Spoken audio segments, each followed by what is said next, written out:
زمین کے گہرے ماضی میں اور ان خاموش دیو قامت جنگلات کی داستان میں آج ہم اس حیرت انگیز تاریخ سے پردہ اٹھائیں گے جنہوں نے کروڑوں سال تک اس زمین کی نگربانی کی ہے۔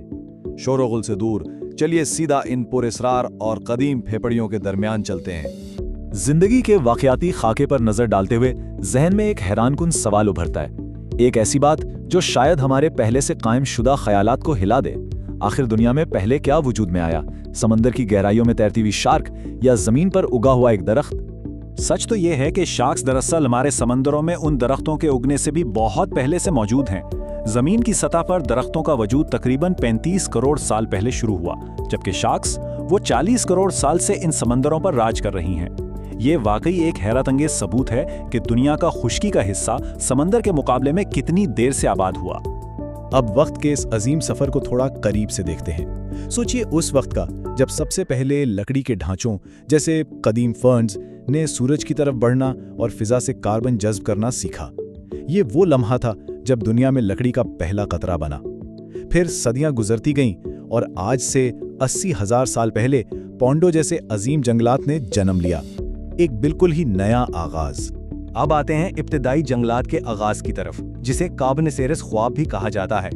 یہ واقعی ایک عجیب و غریب اور بالکل خاموش دنیا تھی جہاں سے حقیقی جنگلات نمودار ہوئے۔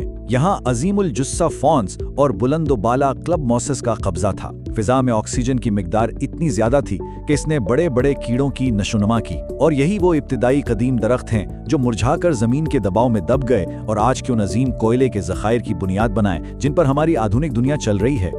ماضی سے نکل کر آج کے دور کی طرف آئیں تو یہ سبز عمارتیں اس قدر طاقتور ہو چکی ہیں کہ پورے کے پورے بر اعظم کا موسم بدل سکتی ہیں۔ مثال کے طور پر ایمیزون کا برانی جنگل اتنا وسیع ہے کہ اس کے ان گنت پتے فضا میں نمی خارج کر کے اپنا خود کا ابر اور دھند پیدا کرتے ہیں۔ پھر یہی دھند واپس بارش کی شکل میں زمین پر گرتی ہے، ایک مکمل خود کفیل سلسلہ جو دنیا کو زندہ رکھنے والی سانسیں فراہم کرتا ہے۔ اس سب کے بعد باری آتی ہے دی ووڈ وائڈ ویب کی، جو ان درختوں کی ایک پوشیدہ گفتگو ہے۔ زمین کے اوپر جو کچھ بھی نظر آتا ہے وہ کہانی کا صرف ایک حصہ ہے، اصل کہانی تو زمین کے نیچے ہے۔ جنگلات صرف اکیلے اگنے والے پودے نہیں ہیں، بلکہ یہ ایک واحد تعاون کرنے والے سپر آرگینزم کی طرح ہیں جو ایک دوسرے کے ساتھ خاموش سرگوشیاں کرتے ہیں۔ اسے ووڈ وائڈ ویب کہتے ہیں۔ زمین کے نیچے مائکروسکوپک فپوندی یعنی فنگائی کے دھاگوں کا یہ خفیہ نیٹ ورک پورے جنگل کو آپس میں مکمل طور پر جوڑ کر رکھتا ہے، بالکل ایک انٹرنیٹ کی طرح۔ چلیے دیکھتے ہیں کہ یہ نظام دراصل کام کیسے کرتا ہے۔ سب سے پہلے عمر رسیدہ اور بڑے مدر ٹریز سورج کی روشنی سے غذا بناتے ہیں، پھر وہ زمین کے نیچے انہی مائکروسکوپک فنگل دھاگوں کے ذریعے وہ شوگر آگے منتقل کرتے ہیں۔ کیوں؟ تاکہ ان چھوٹے اور نئے پودوں کی مدد ہو سکے جو جنگل کے گہرے سائے میں سورج کی روشنی نہیں لے پاتے۔ یہ بالکل ایک والدانہ تحفظ کی طرح ہے۔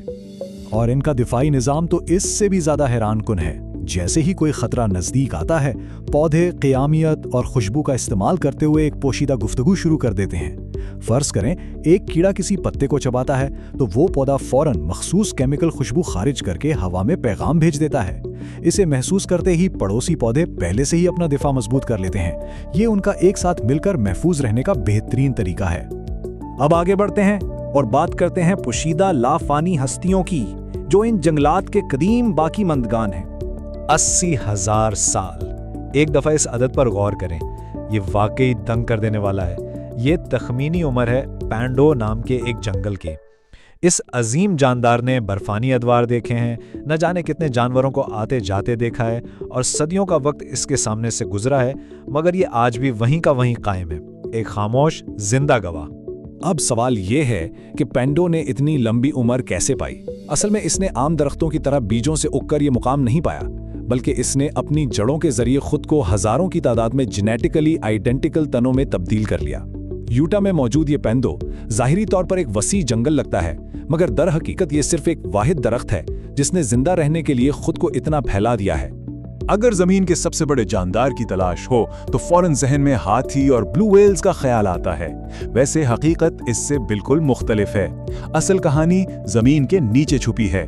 اوریگون کے جنگل میں ہزاروں ایکڑ پر پھیلی ہوئی ایک فنگس کی ویب موجود ہے جو اندھیرے میں خاموشی سے بڑھ رہی ہے، اور یہی دنیا کا سب سے بڑا اور وسیع زندہ وجود ہے، نہ کہ کوئی عظیم الجثہ جانور۔